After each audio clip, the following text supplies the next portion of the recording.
지금 방송을 포함한 언론 환경이 우리 자유한국당에 전혀 우호적이지 않습니다. 소위 얘기하는 우파 패널들이 방송에서 대거 빠지고요. 우리의 목소리를 전달할 사람들이 하나둘씩 사라져가고 있습니다. 그렇지만 꿋꿋하게 각종 매체에서 우파의 목소리를 전달하는 한 분을 모셨습니다. 우리 자유한국당의 뭐랄까요? 재담꾼이라고 말하기에는 조금 더 깊이가 있는 것 같고, 그렇다고 독설가라고 표현하기에도 좀 아쉬움이 있습니다. 어쨌든 우리 우파의 방송 전사 차명진 전 의원님 모셨습니다. 안녕하세요. 안녕하십니까. 일단 규정을 정확히 하셔야 되는데 예. 나는 방송 전사는 아니고 예. 정치를 하는 거 말고는 다른 게 할 게 없어서 예. 정치판에 있다 보니까 먹고 살 것이 걱정이 돼서 그렇게 방송에 나가는 거고요. 우리 저 김용남 의원처럼 이 변호사 자격증 있으면 방송 안 나가죠. 그리고 또 방송에서 내가 이 살아남은 이유는 미디어 오늘 등 언론 협의회인가? 예. 그 친구들이 블랙리스트에 올린 거는 제가 8번이에요. 그러면 그 블랙리스트에 의하면 내가 당연히 잘라야 되지. 근데 그 묘하게 제가 하여튼 뭐 이 상품성이 있나 봐요. 그래서 근근히 버티고 있는데 매일매일 언제 잘릴지 모른다. 이런 생각으로 나가고 있어요. 고정으로 나가시던 프로 중에도 뭐 좀 최근에 표현이 그렇습니다만 잘린 프로가 있는 걸로 알고 있는데. 그렇죠. 여러 번 잘렸는데. 잘리셨죠? 예, 여러 번 잘렸는데 그 중에서 하나는 최근에 이제 뭐 다 제 탓이죠. 예. 그 제가 그 상대 탓하겠습니까? 내가 그 상대의 그 찝찝함을 무릅쓰고 시청률을 현격히 높일 수 있는 그런 언변이 있거나 하여튼 이 스토리가 된다면 안 자르겠죠. 자, 전국 현안에 대해서 좀 말씀을 나눠보겠습니다. 그러니까 오늘 새벽 이준서 국민의당 전 최고위원에 대한 구속영장이 법원에서 발부가 됐습니다. 그러니까 소위 얘기하는 문준용의 특혜 취업과 관련한 그 녹음 조작, 그 증거 조작에 이제 혐의가 인정된다고 이릉은 법원에서 판단해서 앞서 구속이 됐던 이유미 당원에 이어서 이제 이준서 전 최고위원이 구속이 됐는데 지금의 이 사태 어떻게 더 진행될 거로 보십니까? 일단 저는 그동안 정치를 하면서 제가 나름대로 가졌던 생각이 법과 정치는 좀 분리되고 있는 거 아니냐. 우리 저 김용남 의원 검사 출신이시니까. 그래도 아무리 정치적으로 어떤 이 상황에 따라서 특정 문제에 대한 판단이 달라질 수 있지만 그래도 법적 잣대는 좀 정치적 변화에도 불구하고 좀 엄정해야 되지 않느냐, 엄정할 수밖에 없지 않느냐. 실제 그렇게 저는 믿었는데요. 저는 이제 특히 최근에 이르면서 이 검사들이 정치인보다 훨씬 더 정치적이구나. 그리고 법원도 저의 그런 의혹을 좀 벗어나지 못하는구나. 한 줄 더 떠서 법의 최후 보루라고 하는 헌법재판소도 그렇구나. 그런 생각을 저는 많이 느끼는데 그런 것을 느낀 사례가 첫째, 저는 이 박근혜 대통령 탄핵과 관련해서도 상당히 이제 법적인 엄정함보다는 정치적인 잣대, 특히 여론을 의식한 잣대가 하여튼 검찰과 헌법재판소에 많이 작용했다 보고 저 자신도 제가 보면은 이 정치를 하면서 제가 보기에는 상당히 검사가 정치적인 생각을 많이 하는구나 이런 것을 느꼈어요. 그러니까 단적으로 지금 국민의당의 소위 증거 조작 사건에 대한 수사나 뭐 앞으로 이제 그렇죠. 재판이 이어지겠습니다만 이 사법 절차가 이것도 상당히 정치적인 의도가 있다 이렇게 보시는 저는 거죠? 그렇게 봐요. 이게 일단은 뭐 추미애 전 대표가 과거에 이제 그 헌법재판소와 관련해서 행상 책임이라는 예. 아주 듣도 보지도 희귀한 못한. 용어를 예. 제출해서 사실은 그 행상 책임이 그 이후에 헌법재판소의 그 잣대의 기준이 됐어요. 이게 뭐냐면 행위의 구체적인 결과와는 상관없이 그 행위의 태도, 마음가짐, 자세 이것이 문제가 된다. 그러면은 뭐 탄핵할 수 있다. 이거 아니에요? 그 마찬가지로 그런 기준으로 주로 적용한 게 뭐냐면 헌법재판소에서 박근혜 전 대통령이 그 헌법재판소에 출두 안 했다. 검찰의 조사에 응하지 않았다. 그렇게 그것을 상당히 그 탄핵의 주요 사유로 들더라고요. 그런 것과 마찬가지로 이번에도 제가 이렇게 보니까 미필적 고의 이런 말을 또 이제 하나 꺼내가지고 쉽게 얘기하면은 이 국민의당 지도부가 이유미 씨 사건의 조작에 대해서 상당히 어렴풋이 알았으면서 그것을 모른 척했다. 이런 식으로 이제 그게 미필적 고의라고 이제 표현되는 그런 식으로 거죠. 잣대를 적용하는데 제가 그 변호사 자격증이 없어가지고 이것에 대해서 이의 제기를 하기는 곤란하지만 저는 그거 안 맞는 것 같아요. 실제 일정하게 그것이 조작인 줄 몰랐다. 사실은 물론 조작임을 검토해야 될 어떤 직분상의 책임은 있으나 모르는 거는 모르는 거 아닙니까? 그러니까 일정하게 저는 과실이라고 보는데 법률 용어 좀 미필적 고의라는 걸 들이대가지고 그것을 앞으로 검찰의 어떤 이것에 대한 수사 책임 이 잣대로 지금 제기하고 있거든요. 이건 상당히 심각한 거죠. 근데 어쨌든 그 녹음을 마치 이제 그 문준용의 파슨스 동기인 것처럼 이유미 씨가 자기 동생하고 이렇게 대화를 주고받으면서 조작을 한 거는 뭐 거의 지금 사실인 것으로 드러나고 있습니다. 그리고 당연히 잘못된 거죠. 사실은 그 증거 조작 사건을 보면서 제가 어떤 기억이 떠올렸냐면 2002년 대통령 선거를 앞두고 그때 김대업이라는 사람이 당시 이해창 후보의 아들 병역 비리와 관련해서 병무청에서 무슨 그거 대책 회의를 했다라고 녹음 파일을 제시를 했는데 나중에 보니까 그게 다 뭐 조작한 녹음 파일이었던 게 드러났습니다. 그래서 2002년 대선의 아픈 기억도 떠올랐고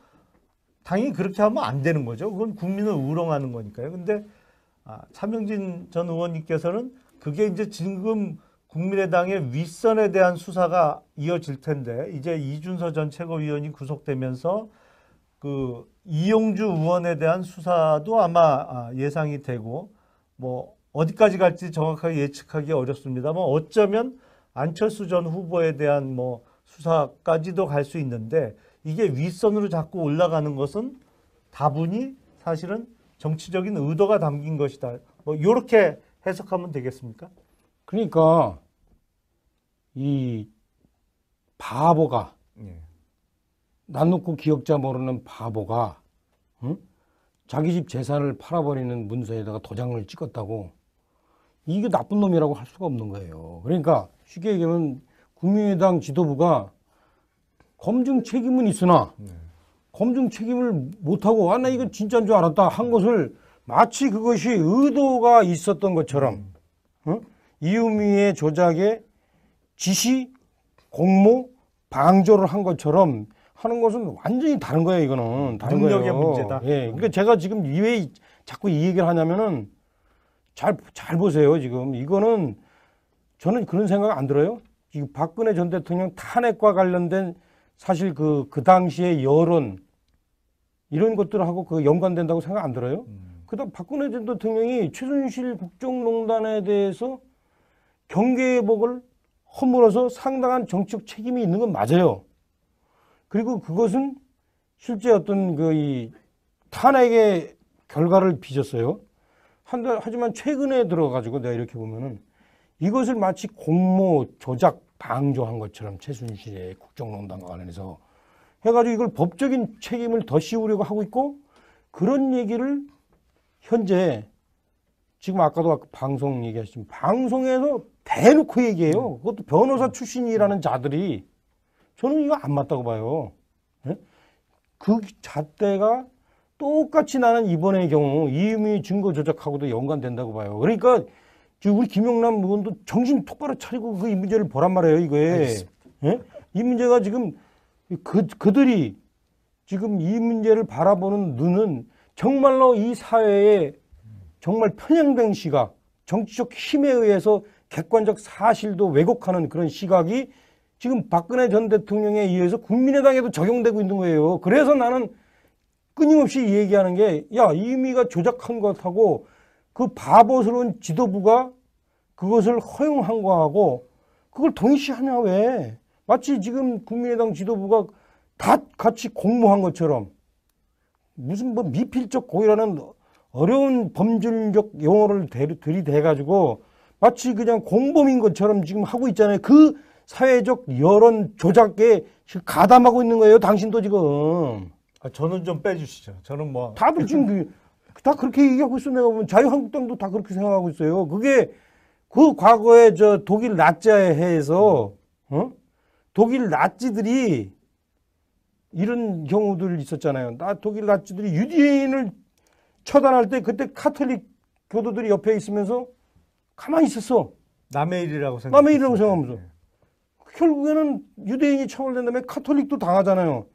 그러니까 이게 뭐냐, 이 사회 전체에 적용되는 보편 타당한 어떤 그 규범, 그다음에 인간의 기본적인 양심 이런 것에 기초해서 그 사안들을 봐야지 정치적 세가 어느 쪽으로 기우느냐 아니냐에 따라서 이 사안을 보면은 안 돼요.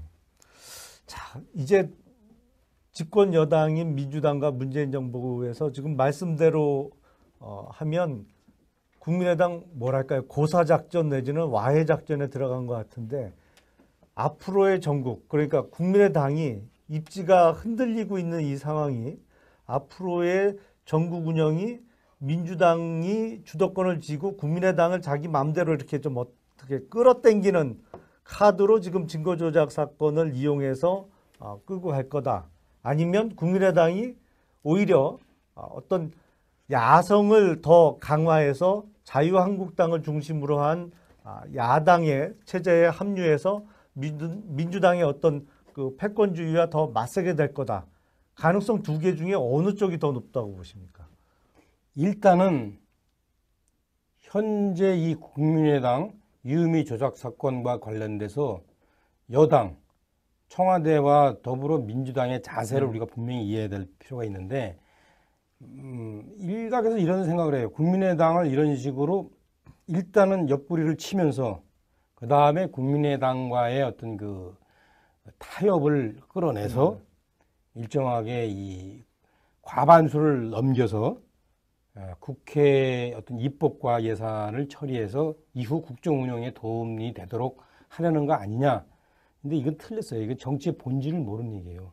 그건 아니다. 절대 아닙니다. 이게 절대 뭐냐. 민주당은 계속 국민의당 고사작전으로 갈 거예요. 그래서 국민의당의 벽을 허물러서 자신들이 어떤 식으로든 그 과반을 획득하는 그런 식으로 가지 국민의당의 존재를 살려주면서 협치를 해낸다? 이거는 있을 수 없어요. 그거는 정치의 기본을 모르는 거예요. 왜? 살려두면 나중에 국민의당은 어떻게 해서든지 자기 존재의 가치를 어떤 확인하려고 할 것이고, 그렇죠? 그래야만 선거에서 또 다음에 지방선거 등에서 자신들이 표를 얻고, 그리고 그 다음 수순으로 민주당이 여당이 기울어지면 기울어질수록 그 표가 어디로 가겠어요, 지금은. 자유한국당으로 안 와요. 바른정당으로도 안 와요. 국민의당으로 간단 말이에요. 그런 생각하기 때문에 국민의당은 절대 민주당 이중대를 하지 않으려고 할 거예요. 마찬가지로 더민주당도 절대 국민의당을 이중대로 살려두려고 하지 않을 거예요. 그래서 계속 이제 이 건을 계기로 해서 더민주당과 여당은 이제 국민의당을 압박할 겁니다. 압박할 거고. 그렇게 보시는군요. 예. 여기에 대해서 국민의당이 이제 미필적고의라는 걸 들이대가지고 그것을 앞으로 검찰의 어떤 이것에 대한 수사 책임, 이 잣대로 지금 제기하고 있거든요. 이건 상당히 심각한 거죠. 근데 어쨌든 그 녹음을 마치 이제 그 문준영의 파슨스 동기인 것처럼 이유미 씨가 자기 동생하고 이렇게 대화를 주고받으면서 조작을 한 거는 뭐 거의 지금 사실인 것으로 드러나고 있습니다. 그리고 당연히 잘못된 거죠. 사실은 그 증거 조작 사건을 보면서 제가 어떤 기억이 떠올렸냐면 2002년 대통령 선거를 앞두고 그때 김대업이라는 사람이 당시 이해창 후보의 아들 병역 비리와 관련해서 병무청에서 무슨 그거 대책 회의를 했다라고 녹음 파일을 제시를 했는데 나중에 보니까 그게 다 뭐 조작한 녹음 파일이었던 게 드러났습니다. 그래서 2002년 대선의 아픈 기억도 떠올랐고 당연히 그렇게 하면 안 되는 거죠. 그건 국민을 우롱하는 거니까요. 근데 차명진 전 의원님께서는 그게 이제 지금 국민의당의 윗선에 대한 수사가 이어질 텐데 이제 이준서 전 최고위원이 구속되면서 그 이용주 의원에 대한 수사도 아마 예상이 되고 뭐 어디까지 갈지 정확하게 예측하기 어렵습니다만 어쩌면 안철수 전 후보에 대한 뭐 수사까지도 갈 수 있는데 이게 윗선으로 자꾸 올라가는 것은 다분히 사실은 정치적인 의도가 담긴 것이다. 뭐 이렇게 해석하면 되겠습니까? 그러니까 이 바보가 난 놓고 기억자 모르는 바보가 응? 자기 집 재산을 팔아버리는 문서에다가 도장을 찍었다고 이게 나쁜 놈이라고 할 수가 없는 거예요. 그러니까 쉽게 얘기하면 국민의당 지도부가 검증 책임은 있으나 검증 책임을 못하고 나 이거 진짜인 줄 알았다 한 것을 마치 그것이 의도가 있었던 것처럼 응? 이유미의 조작에 지시, 공모, 방조를 한 것처럼 하는 것은 완전히 다른 거예요. 이거는 다른 능력의 거예요. 문제다. 예, 그러니까 제가 지금 왜 자꾸 이 얘기를 하냐면은 잘 보세요. 지금 이거는 저는 그런 생각 안 들어요. 지금 박근혜 전 대통령 탄핵과 관련된 사실 그 당시의 여론 이런 것들하고 그 연관된다고 생각 안 들어요. 그다음 박근혜 전 대통령이 최순실 국정농단에 대해서 경계복을 허물어서 상당한 정치적 책임이 있는 건 맞아요. 그리고 그것은 실제 어떤 그 이 탄핵의 결과를 빚었어요. 하지만 최근에 들어가지고 내가 이렇게 보면은 이것을 마치 공모, 조작, 방조한 것처럼 최순실의 국정농단과 관련해서 해가지고 이걸 법적인 책임을 더 씌우려고 하고 있고 그런 얘기를 현재 지금 아까도 방송 얘기하셨지만 방송에서 대놓고 얘기해요. 그것도 변호사 출신이라는 자들이 저는 이거 안 맞다고 봐요. 네? 그 잣대가 똑같이 나는 이번의 경우 이유미 증거 조작하고도 연관된다고 봐요. 그러니까 지금 우리 김영남 의원도 정신 똑바로 차리고 그 이 문제를 보란 말이에요. 이거에. 네? 이 문제가 지금 그들이 지금 이 문제를 바라보는 눈은 정말로 이 사회에 정말 편향된 시각, 정치적 힘에 의해서 객관적 사실도 왜곡하는 그런 시각이 지금 박근혜 전 대통령에 의해서 국민의당에도 적용되고 있는 거예요. 그래서 나는 끊임없이 얘기하는 게, 야, 이미가 조작한 것하고 그 바보스러운 지도부가 그것을 허용한 거하고 그걸 동시하냐, 왜? 마치 지금 국민의당 지도부가 다 같이 공모한 것처럼 무슨 뭐 미필적 고의라는 어려운 범죄적 용어를 들이대가지고 마치 그냥 공범인 것처럼 지금 하고 있잖아요. 그 사회적 여론 조작에 지금 가담하고 있는 거예요. 당신도 지금. 저는 좀 빼주시죠. 저는 뭐 다들 지금 다 그렇게 얘기하고 있어. 내가 보면 자유한국당도 다 그렇게 생각하고 있어요. 그게 그 과거에 저 독일 나치에 해서 독일 나치들이 이런 경우들 있었잖아요. 독일 나치들이 유대인을 처단할 때 그때 카톨릭 교도들이 옆에 있으면서 가만히 있었어. 남의 일이라고 남의 일이라고 생각하면서.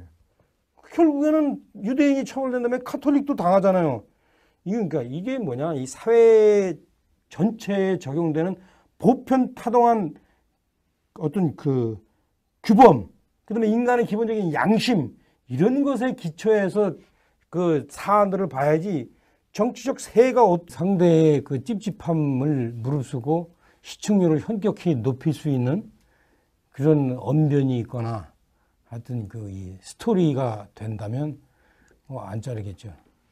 자, 전국 현안에 대해서 좀 말씀을 나눠보겠습니다. 그러니까 오늘 새벽 이준서 국민의당 전 최고위원에 대한 구속영장이 법원에서 발부가 됐습니다. 그러니까 소위 얘기하는 문준용의 특혜 취업과 관련한 그 녹음 조작, 그 증거 조작에 이제 혐의가 인정된다고 이릉은 법원에서 판단해서 앞서 구속이 됐던 이유미 당원에 이어서 이제 이준서 전 최고위원이 구속이 됐는데 지금의 이 사태 어떻게 더 진행될 거로 보십니까?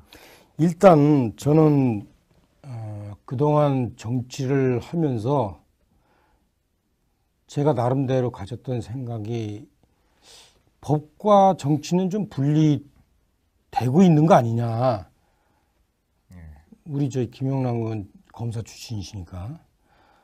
그래도 아무리 정치적으로 어떤 뭐 이 상황에 따라서 특정 문제에 대한 판단이 달라질 수 있지만 그래도 법적 잣대는 좀 정치적 변화에도 불구하고 좀 엄정해야 되지 않느냐, 엄정할 수밖에 없지 않느냐.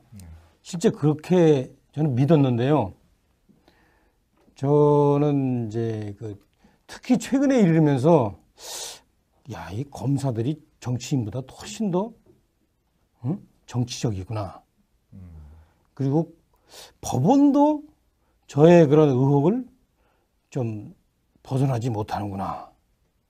한 줄 더 떠서 법의 최후 보루라고 하는 헌법재판소도 그렇구나.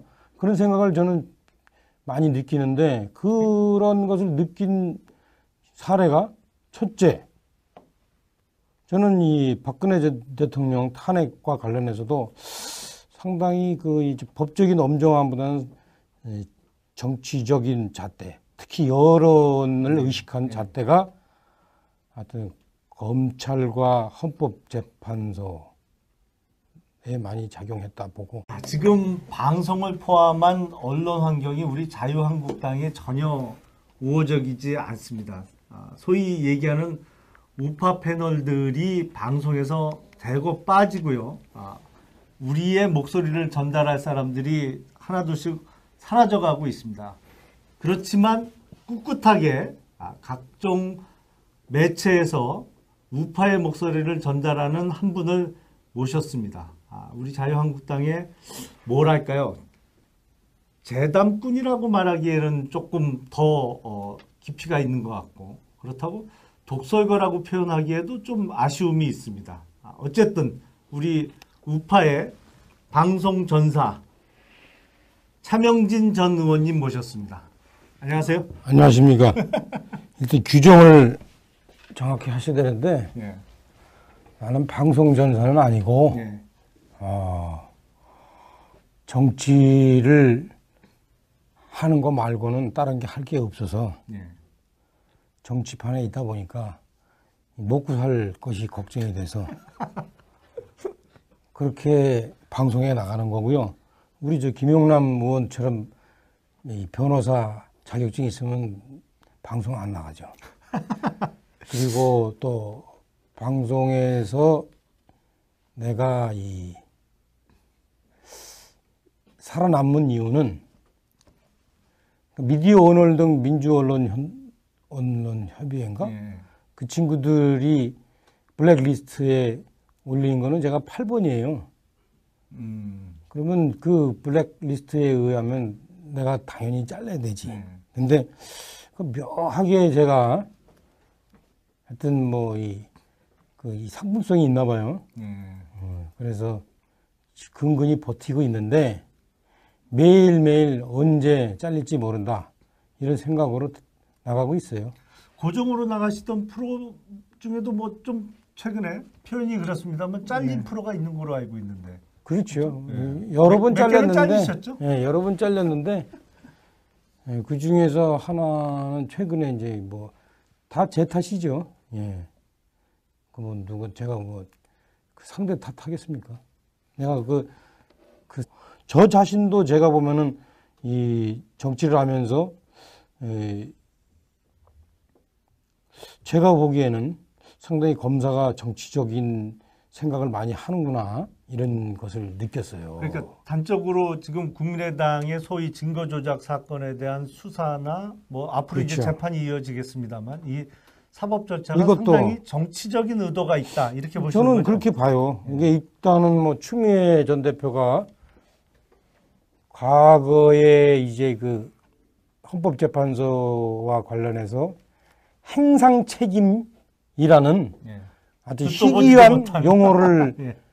제출해서 사실은 그 행상 책임이 그 이후에 헌법재판소의 그 잣대의 기준이 됐어요. 이게 뭐냐면 행위의 구체적인 결과와는 상관없이 그 행위의 태도, 마음가짐, 자세 이것이 문제가 된다. 그러면은 뭐 탄핵할 수 있다. 이거 아니에요?